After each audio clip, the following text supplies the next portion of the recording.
qilib yashayman har chaq. Armanimdan jiroq ketmagin, oshiq yurak bo'lmas ekan taq. Bu ko'ngilni yerimetmagin, quyosh bo'lib chaqnaysan ko'kda. Qo'lim sunsam sana yetarmi? Söygün bulup yaşa yürekte. Sensiz menin günüm ötermi? Sana yağırdın akşam, muhabbetlik keçide akşam. Anla sözümni canım, söz etmeymen başkaga aman.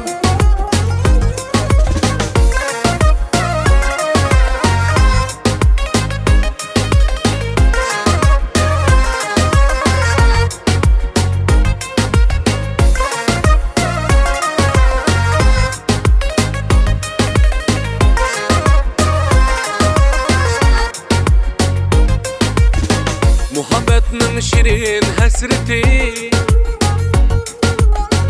yürügümde ot bulup yanıdı. İşen bana mengü gelsini, söyüp ötküm kirdi. Gelsen etip yürek nakşanını, bul bulup sayray nigarim. Guva kılay bu gün akşamni, kalbimde köp sana itarim. Sana yağırdın akşam, muhabbetlik keçide akşam.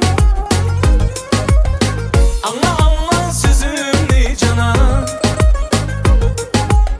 söz etmeymen başkaga aman.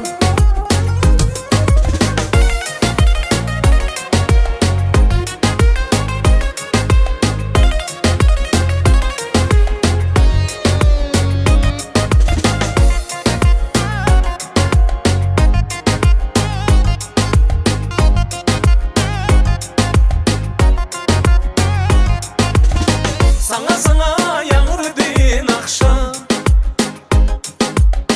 muhabbetlik keçide akşam. Anla sözümni canım,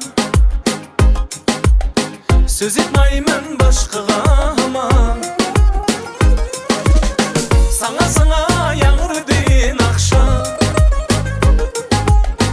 muhabbetlik keçide